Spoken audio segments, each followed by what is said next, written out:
The Alternatives to Violence program, also known as AVP, was begun in the mid-70s in response to riots in the New York prisons, such as the one at Attica. It changed me tremendously in prison because I was a very angry individual, and violence was my outlet to my anger. But once I learned how to think through things and channel that anger into a positive outlet, it worked out better for me. Yeah, I've learned how not to give those smart, quick remarks to people that might trigger something in them. I got involved with AVP in the fall of 2017. I was a part of an organization called the North Carolina Peace Resource Center, and we knew that we wanted to provide some kind of background information, resources. We wanted to help people learn how to resolve conflict nonviolently. So we invited some AVP facilitators to come and chat with us, Deborah Bromley and John Shuford from Raleigh, North Carolina. And we were so impressed that we invited them to do the first AVP basic workshop at Jamestown Friends Meeting in the fall of 2017, and I've been very involved since then. I'm involved in an organization called CPA, Commander Peace Academy, and we reach out into the community to help the less fortunate, if you will, the lower income or the passed over population of High Point, and set up a meeting for us to hear what AVP was about. And as we were listening to Kathy, it just all fell into place that, hey, that's what we want to do. We want to be able to communicate with the people in the way that AVP is talking about they communicate. So we listened to her, and everyone unanimously agreed, yes, let's do this class. Actually, I found out about it through one of my professors in my undergrad, Daniel Rhodes. And so I went to basic a few years ago. It was 2019, the times run together. But so the first one, my basic, I did in person at Jamestown Friends Meeting. And then I did advanced and training for facilitators online. We've had many stories of situations where AVP has been very useful. There was a guy that had come into mine and my celly's room, and he had stole something out of the room, and my celly was really mad about it because it was his, and he stole an MP3 player. He was ready to go fight, and so at that instance, I just talked to him, and I diffused the situation with him. First of all, I calmed him down by letting him know, hey, if you resorting to fighting, it's going to get him put in the shoe, he's going to lose certain privileges, and you're not going to get your MP3 player back either. You're going to have to spend that money to get you another one. I said, let's just go talk to the guy. Calm down, and then me and you go talk to him. And we went to the guy, and he said that, you know, he only took it because other guys had pressured him to take the MP3 player. It was part of getting initiated in something. And so after we confronted him about it, we went to the other guys, and we talked to him about it and said, yo, man, this is not how things are handled in prison. You know, we could resort to a fight, but it's better not, because everybody's going to lose something. Win or lose the fight, everybody would lose something out of the deal. It turned into a nasty situation in prison into, you know, a peaceful resolve. One of my favorite stories about how AVP works occurred in a prison in North Carolina. I've been working in a prison in Alexander County, Taylorsville, and one evening we were involved with an AVP workshop, and a young man, one of the inmates, was suddenly accosted by a guard who took him out of the circle, took him out of the room, put him in handcuffs. And we were shocked. We had no idea why he had been taken out. But we went ahead with the seminar, went ahead with the workshop, and the men eventually settled down and were able to continue with the curriculum. In a few minutes, I guess about 30 minutes later, they brought the young man back and let him sit down, and he just took a deep breath and he said, "This program works." He said, "They accused me of something I had absolutely not done." And he said, "Before AVP, I would have cursed, I would have fought, I would have kicked them, I would have done everything that I knew to let them know how angry I was." He said, "But because of AVP, I just said, you know, guys, I didn't do that, and you'll need to look at the video to see that the evidence is there, I didn't do it."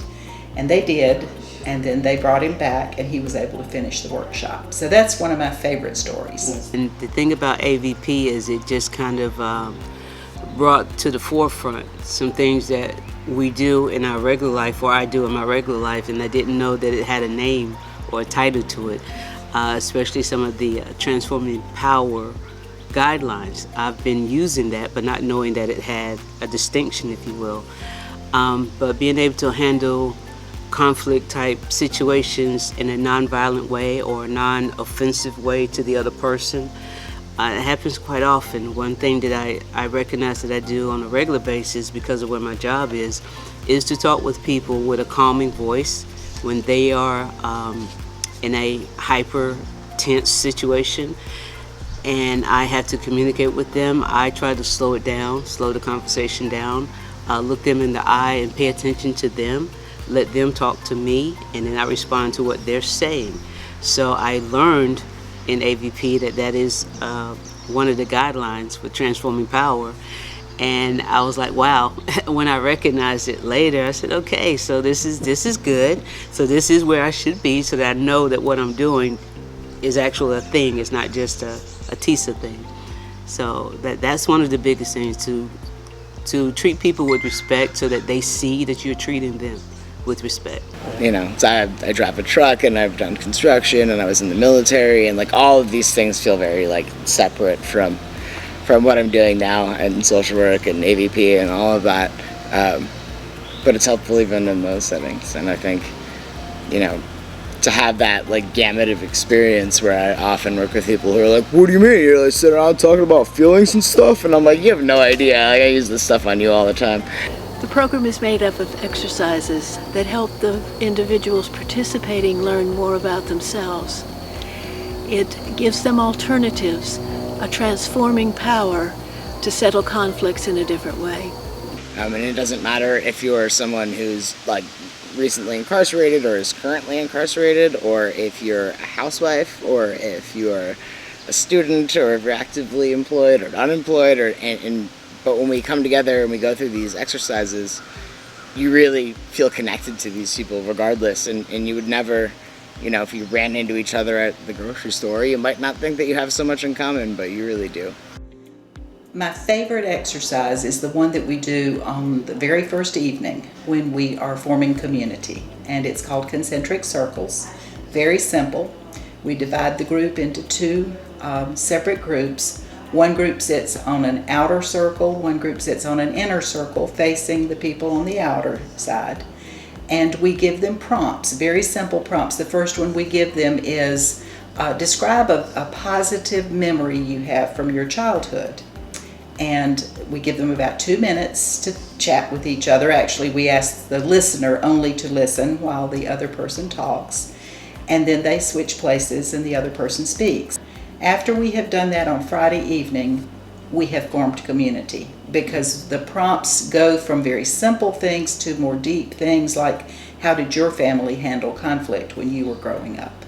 And the men and women make themselves vulnerable to each other, and by the time we finish on Friday night, as I said, they have formed community. My favorite one is probably the broken squares, because that shows us how to communicate without, you know, talking and interact with people without really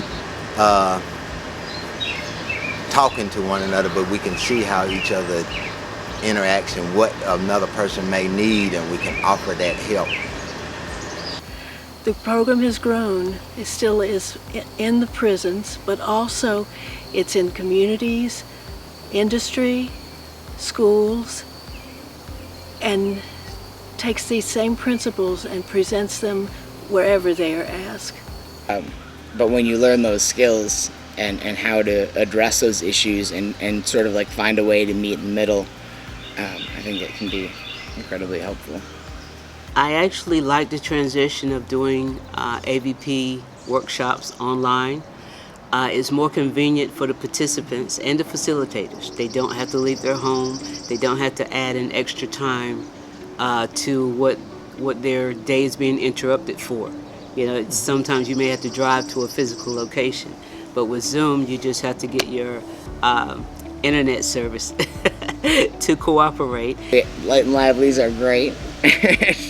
Really get you up and doing something, which is important, especially on Zoom. You know, because it can be long days, but it works better online than I anticipated that it would. So, you know, I mean, I miss being in person, but I think there's also some upsides to that because it can make it a little bit more accessible for people. The skills that I bring to AVP are, first of all, that I am a retired educator, and so I do have some skills in reading a group, in being able to know when to take a group into a more active exercise if they're getting weary.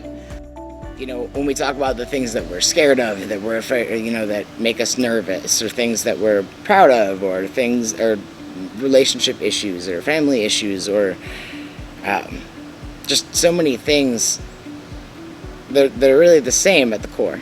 You know, it's really the same, and we're all human, and all of our human anxieties and fears and all of that are so similar.